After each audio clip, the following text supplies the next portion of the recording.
The last time I updated my Alibaba stock price or buy, hold, or sell recommendation was on January 28th, 2025.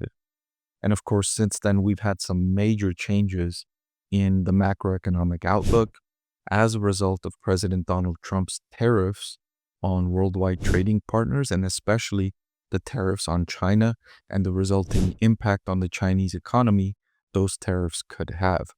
So I thought it'd be a good time right now to revisit my buy recommendation on Alibaba stock because I have had this stock rated as a buy for over a year now. And in 2025, it's performed really well, even despite these tariffs and the resulting impact on its share price. It's still up over 40% for 2025. So the price is still doing well, but is it still a buy? Or should investors take profits? I'll answer that question here. I want to thank the Motley Fool for sponsoring this video. Visit fool.com/Parkev for the 10 best stocks to buy now. So I mentioned that I've had Alibaba stock rated as a buy since, or I last updated Alibaba on January 28th, 2025, and I had the stock rated as a buy, as you can see here on my recommendation list here. And so it's performed well. It's already up over 42%, and I'm happy about that. My viewers have made a nice deal of money on Alibaba stock. And so I wanted to share with you my current thoughts about Alibaba.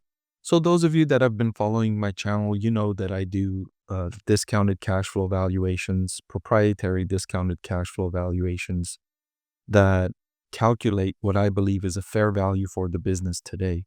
And for Alibaba, I updated this recommendation today, and my intrinsic value calculation for Alibaba is $146 a share. The current market price is $119 a share. So my intrinsic value calculation suggests that I think Alibaba stock is still undervalued, even though my intrinsic value calculation has the business at closer to its 52-week high, because the 52-week high is $148, and the fair value I feel for this business is $146. And that's despite those macroeconomic headwinds. The Chinese economy will experience huge slowdowns in growth as a result of the tariffs that the United States has placed. The Chinese economy exports significant sums, over $100 billion of goods to the US economy.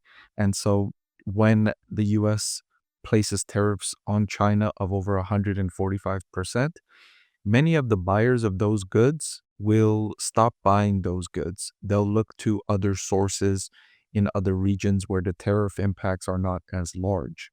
If the tariffs remain in place, the price of many things is likely to more than double here in the United States. And so the enterprises that are outsourcing the manufacturing to China, they'll look to other sources because they won't feel confident that they can raise prices on consumers and consumers will pay those higher prices.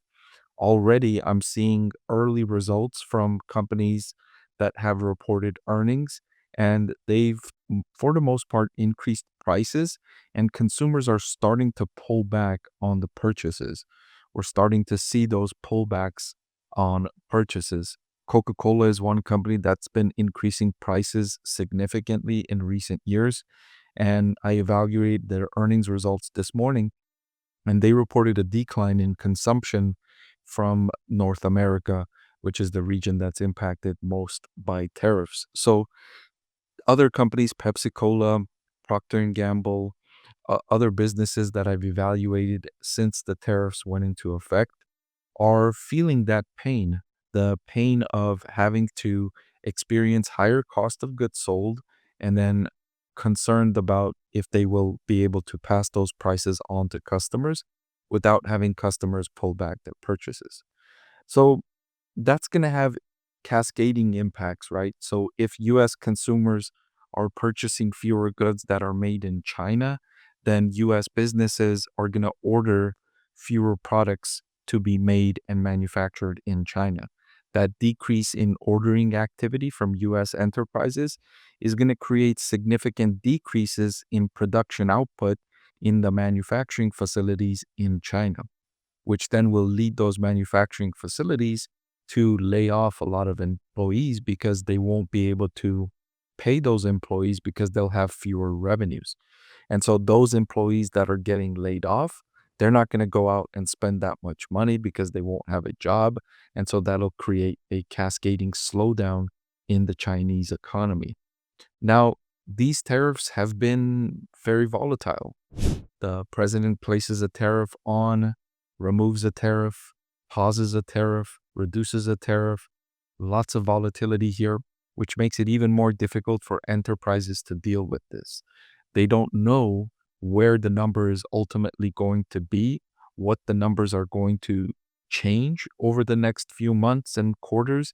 And so businesses have difficulty making plans to adjust for these changes. When businesses face uncertainty, they typically slow down, they pause, they take a step back, which also decreases economic activity. Alibaba's business very concentrated on the Chinese consumer, and that segment is likely to experience a decrease in spending as a result. However, Alibaba also has a robust cloud segment, and its investments in AI are going very well. The company has reported triple-digit increases in revenue from its AI segment in recent quarters. It's also been buying back its stock aggressively. It's been spending billions of dollars buying back its shares, highlighting to investors that they feel their shares are undervalued. And I've mostly agreed with Alibaba's management team in buying back their shares because I've also felt that their shares have been undervalued for a while now, and I've had this stock rated as a buy for a considerable time now. And so, all things being considered, the tariffs are certainly a negative for Alibaba. It's highly correlated to the health of the Chinese consumer, and the health of the Chinese consumer is likely to worsen as a result of these tariffs. And the longer the tariffs remain in place, the worse it's going to get for the Chinese consumer. Now, the Chinese economy, the Chinese government will likely place some sort of incentive program, some sort of stimulus program to help offset the negative impacts from tariffs. So that'll create some kind of a cushion here for Alibaba. Overall, I still feel the shares are undervalued at $119, and I still have the stock rated as a buy. Although I will say the riskiness of this investment has increased considerably since my last update in late January. So it's still a buy, but now it comes with much higher risk. So it should only be for the higher risk tolerant investor. Hey everyone, so many of you have been asking about my investing strategy, and I'm excited to announce that I've written a book that's available for sale now that describes my 6-step investing framework for evaluating stocks. I've added the link in the description below.